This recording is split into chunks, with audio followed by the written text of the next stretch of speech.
And welcome to this video of the Trinity Grade 4 song Cancion from the Grade 4 series 2016 to 2019. A really interesting song. The first thing we'll look at, of course, is the key signature. The song implies it's in E minor with a single F sharp in the key signature area. And the time signature, perhaps the most interesting part of this song as well, has two time signatures with it, 6/8 and 3/4. So this might be the first time that you've come across a time signature like this.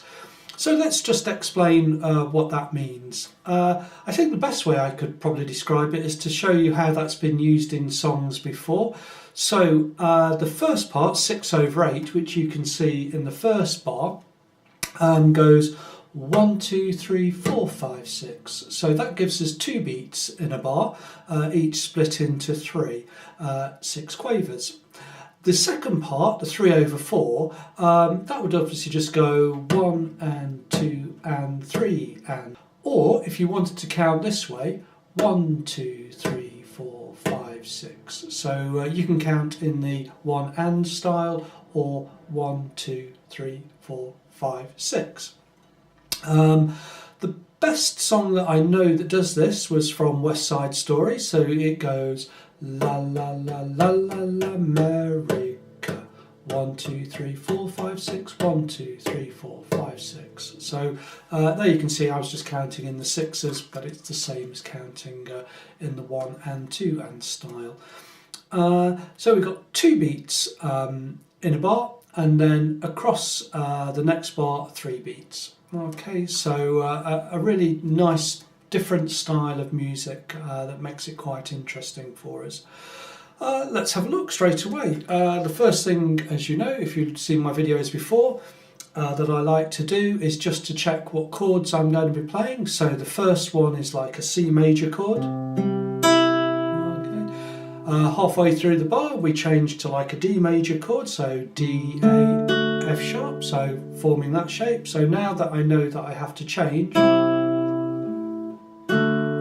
but the fingering on the right hand is convenient, it's the same, it's I, M, thumb, I and A across the different strings there.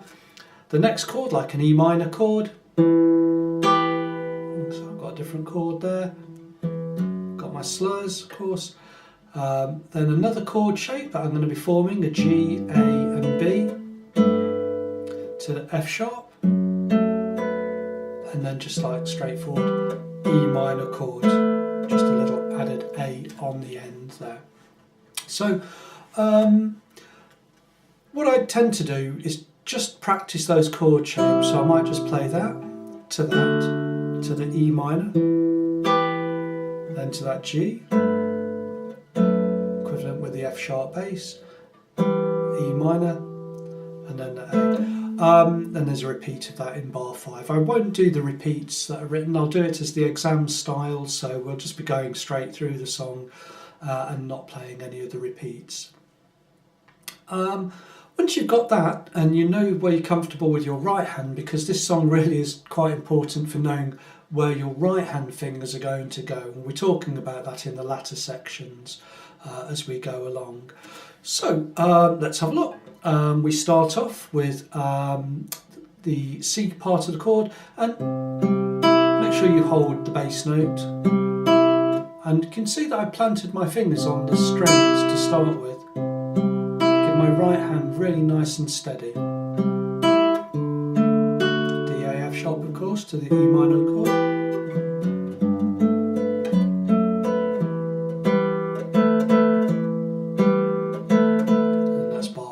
Let's do the counting with this now. 1, 2, 3, 4, 5, 6. 1, 2, 3, 4, 5, 6. 1, 2, 3, 4, 5, 6. 1, 2, 3, 4, 5, 6. 1, 2, 3, 4, 5, 6. And now you can see just getting that counting right really keeps everything nicely in time.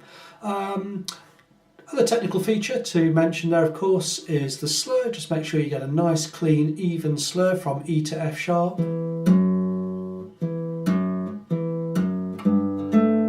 everything stays in time. 1, 2, 3, 4, 5, 6. 1, 2, 3, 4, 5, 6. Running down to the F sharp. Remember, it's got finger 1 on there. It's not fret 1. It's an F sharp. So it's fret 2, F sharp. Look at the note first, and then the finger is finger 1 to use there. That will take us to the next section of the song. The first bar's pretty straightforward. Bar 6, but looking at the right hand fingering for the top notes, I'm just going to play those E's as A, M, I, A, M, and then the D will be an index finger on string 2. So we've got a 4-note chord. I've placed AMI already on the string with my thumb for the C. It's like a C major 7th chord with the B in there. And so we get 1, 2, 3, 4, 5, 6. And there we go. So it keeps us nicely in time. 1, 2, 3, 4, 5, 6. 1, 2, 3, 4, 5, 6 with the little E minor chords. Back to the chord again. 1, 2, 3, 4, 5, 6. And there, what I did, I used my A finger to play the slur, of course, from G to E, and my middle finger now plays the D on string 2, and we finish off with another little E minor chord for the end of the phrase. So let's hear that now. 1, 2, 3, 4, 5, 6. 1, 2, 3, 4, 5, 6. 1, 2, 3, 4, 5, 6. 1, 2, 3, 4, 5, 6.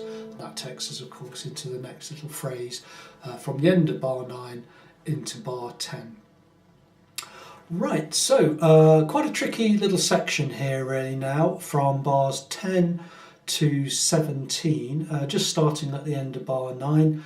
Probably the most complex one that you might have come across now for right hand fingerings. I think really for me the most important part of this song at this section is getting your right hand fingerings correct for you. I'm going to suggest some. There are none really marked in, so I'm going to suggest what I do and why I do that as well. So if you want to use others, that's fine, but the main thing is get a pencil out, write in my finger markings for the right hand, and then decide if that's for you or if you wish to use another set of fingerings that you feel comfortable with. But the proviso is try not to make sure you do any double finger movements. It's, playing the song at tempo is quite difficult if you're going to try to replay a single finger lots of times. So I'm just going to walk through the first set of bars. So I play string 3 with my index finger. That gives me a G to A slur. Now I play my middle finger, and I'll show you why in a moment, for the B, my A finger for the D, middle finger for the B, an index finger for the A, and then in the next bar that allows me to align my fingers to play G with my middle finger and string 4 with my index finger there. So going through those again, the slur, index, middle finger B, A for the D, middle, index, middle, index. And if you write those fingerings in, I think you'll find it'll be quite helpful for you to be able to alternate your fingers. So looking at bar 10, the reason I've done that is I played the index finger previously, of course, with the G to A. Now I spread my thumb, index and middle to play G, D and B, and then I can use my ring finger, A finger, to play the D.